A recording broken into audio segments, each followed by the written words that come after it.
حضرت ابراہیم علیہ السلام کے بیٹے حضرت اسماعیل علیہ السلام کے 12 بیٹے تھے۔ ان کی نسل اس قدر ہوئی کہ مکہ مکرمہ میں نہ سما سکی اور پورے حجاز میں پھیل گئی۔ ان کے ایک بیٹے قیدار کی اولاد میں عدنان ہوئے، عدنان کے بیٹے معد اور پوتے کا نام نزار تھا۔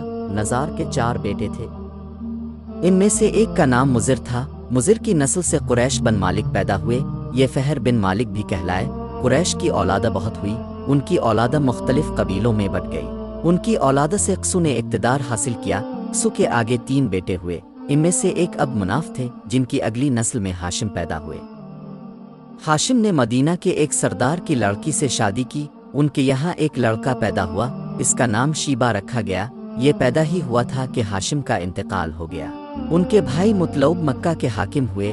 ہاشم کا بیٹا مدینہ منورہ میں پرورش پاتا رہا۔ جب مطلوب کو معلوم ہو گیا کہ وہ جوان ہو گیا ہے تو بھتیجے کو لینے کے لیے خود مدینہ گئے۔ اسے لے کر مکہ مکرمہ پہنچے تو لوگوں نے خیال کیا یہ نوجوان ان کا غلام ہے۔ مطلوب نے لوگوں کو بتایا یہ ہاشم کا بیٹا اور میرا بھتیجا ہے۔ اس کے باوجود لوگوں نے اسے مطلوب کا غلام ہی کہنا شروع کر دیا۔ اس طرح شیبہ کو عبد المطلب کہا جانے لگا۔ انہیں عبد المطلب کے یہاں ابو طالب، حمزہ، ابویس، عبداللہ، ابو لہب، حارث، زبیر، زرار اور عبد الرحمن پیدا ہوئے۔ ان کے بیٹے عبداللہ سے ہمارے نبی حضرت محمد صلی اللہ علیہ وسلم پیدا ہوئے۔ عبد المطلب کے تمام بیٹوں میں حضرت عبداللہ سب سے زیادہ خوبصورت اور سب سے زیادہ پاک دامن تھے۔ عبد المطلب کو خواب میں زمزم کا کنواں کھودنے کا حکم دیا گیا، یعنی حضرت اسماعیل علیہ السلام کے کنویں کو۔ اس کنویں کو قبیلہ جرہم کے سردار مزاز نے پاٹ دیا تھا۔ قبیلہ جرہم کے لوگ اس زمانہ میں مکہ کے سردار تھے، بیت اللہ کے نگراں تھے۔ انہوں نے بیت اللہ کی بے حرمتی شروع کر دی۔ ان کا سردار مزاز بن عمرو تھا، وہ اچھا آدمی تھا۔ اس نے اپنے قبیلے کو سمجھایا کہ بیت اللہ کی بے حرمتی نہ کرو، مگر ان پر اثر نہ ہوا۔ جب مزاز نے دیکھا کہ ان پر کوئی اثر نہ ہوتا تو قوم کو اس کے حال پر چھوڑ کر وہاں سے جانے کا فیصلہ کیا۔ اس نے تمام مال و دولت، تلواریں اور زرہیں وغیرہ خان قبا سے نکال کر زمزم کے کنویں میں ڈال دیں اور مٹی سے اس کو پاٹ دیا۔ کنواں اس سے پہلے ہی خشک ہو چکا تھا، اب اس کا نام و نشان مٹ گیا۔ مدتوں یہ کنواں بند پڑا رہا۔ اس کے بعد بنو خزاع علیہ السلام نے بنو جرہم کو وہاں سے مار بھگایا۔ بنو خزاع علیہ السلام اور قسو کی سرداری کا زمانہ اسی حالت میں گزرا۔ کنواں بند رہا یہاں تک کہ قسو کے بعد عبد المطلب کا زمانہ آ گیا۔ انہوں نے خواب دیکھا۔ خواب میں انہیں زمزم کے کنویں کی جگہ دکھائی گئی اور اس کے کھودنے کا حکم دیا گیا۔ حضرت علی رضی اللہ عنہ سے روایت ہے کہ عبد المطلب نے بتایا، میں حجر اسود کے مقام پر سو رہا تھا کہ میرے پاس ایک آنے والا آیا۔ اس نے مجھ سے کہا طیبہ کو کھودو۔ میں نے اس پوچھا طیبہ کیا ہے، مگر وہ کچھ بتائے بغیر چلا گیا۔ دوسری طرف رات پھر خواب میں وہی شخص آیا، کہنے لگا برہ کو کھودو۔ میں نے پوچھا بروا کیا ہے، وہ کچھ بتائے بغیر چلے گیا۔ تیسری رات میں اپنے بستر پر سو رہا تھا کہ پھر وہ شخص خواب میں آیا، اس نے کہا مزنونہ کھودو۔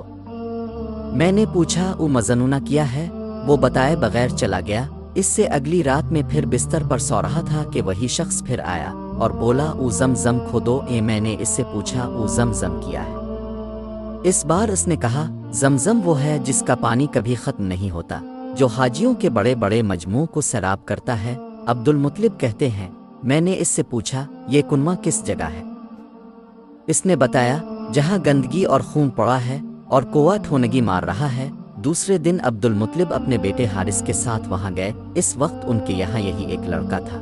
انہوں نے دیکھا وہاں گندگی اور خون پڑا تھا اور ایک کوہ ٹھونگی مار رہا تھا۔ اس جگہ کے دونوں طرف بات موجود تھے اور یہ گندگی اور خون دراصل ان بتوں پر قربان کیے جانے والے جانوروں کا تھا۔ پوری نشانی مل گئی تو عبد المطلب کدال لے آئے اور کھدائی کے لیے تیار ہو گئے، لیکن اس وقت قریش وہاں آ پہنچے۔ انہوں نے کہا اللہ کی قسم ہم تمہیں یہاں کھدائی نہیں کرنے دیں گے، تم ہمارے ان دونوں باتوں کے درمیان کنواں کھودنا چاہتے ہو جہاں ہم ان کے لیے قربانیاں کرتے ہیں۔ عبد المطلب نے ان کی بات سن کر اپنے بیٹے حارث سے کہا تم ان لوگوں کو میرے قریب نہ آنے دو، میں کھدائی کا کام کرتا رہوں گا، اس لیے کہ مجھے جس کام کا حکم دیا گیا ہے میں اس کو ضرور پورا کروں گا۔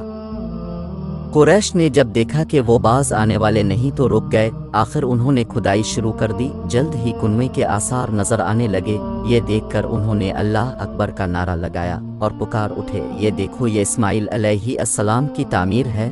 جب قریش نے یہ دیکھا کہ انہوں نے کنواں تلاش کر لیا تو ان کے پاس آ گئے اور کہنے لگے، عبد المطلب، اللہ کی قسم، یہ ہمارے باپ اسماعیل علیہ السلام کا کنواں ہے اور اس پر ہمارا بھی حق ہے، اس لیے ہم اس میں تمہارے شریک ہوں گے۔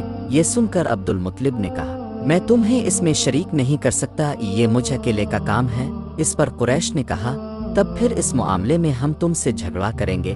عبد المطلب بولے، کسی سے فیصلہ کروا لو۔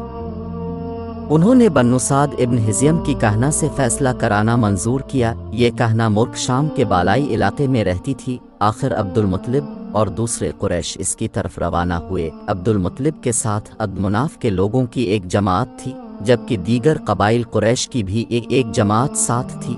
اس زمانہ میں ملک حجاز اور شام کے درمیان ایک بیابان میدان تھا، وہاں کہیں پانی نہیں تھا۔ اس میدان میں ان کا پانی ختم ہو گیا، سب لوگ پیاس سے بے حال ہو گئے، یہاں تک کہ انہیں اپنی موت کا یقین ہو گیا۔ انہوں نے قریش کے دوسرے لوگوں سے پانی مانگا، لیکن انہوں نے پانی دینے سے انکار کر دیا۔ اب انہوں نے ادھر پانی تلاش کرنے کا ارادہ کیا۔ عبد المطلب اٹھ کر اپنی سواری کے پاس آئے، جوں ہی ان کی سواری اٹھی، اس کے پاؤں کے نیچے سے پانی کا چشمہ ابل پڑا۔ انہوں نے پانی کو دیکھ کر اللہ اکبر کا نعرہ لگایا۔ پھر عبد المطلب سواری سے اتر آئے، سب نے خوب سے رہ کر پانی پیا اور اپنے مشکیزے بھر لیے۔ اب انہوں نے قریش کی دوسری جماعت سے کہا، آؤ تم بھی سے رہ کر پانی پی لو۔ اب وہ بھی آگے آئے اور خوب پانی پیا۔ پانی پینے کے بعد وہ بولے، اللہ کی قسم، اے عبد المطلب، یہ تو تمہارے حق میں فیصلہ ہو گیا، اب ہم زمزم کے بارے میں تم سے کبھی جھگڑا نہیں کریں گے۔ جس ذات نے تمہیں اس بیابان میں سیراب کر دیا، وہی ذات تمہیں زمزم سے بھی سیراب کرے گا، اس لیے یہیں سے واپس چلو۔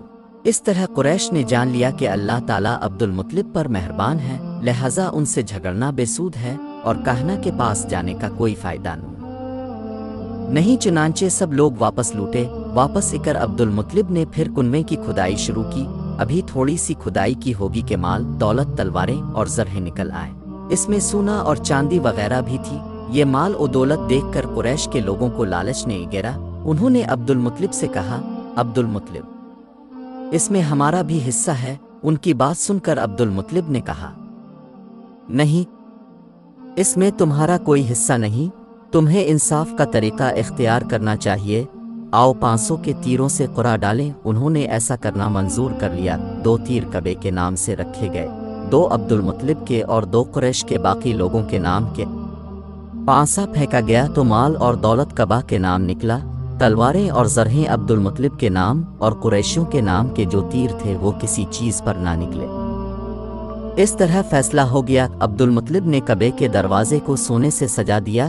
زمزم کی کھدائی سے پہلے عبد المطلب نے دعا مانگی تھی کہ اے اللہ، اس کی کھدائی کو مجھ پر آسان کر دے، میں اپنا ایک بیٹا تیرے راستے میں ذبح کروں گا۔ اب جب کہ کنواں نکل آیا تو انہیں خواب میں حکم دیا گیا، اپنی منت پوری کرو، یعنی ایک بیٹے کو ذبح کرو۔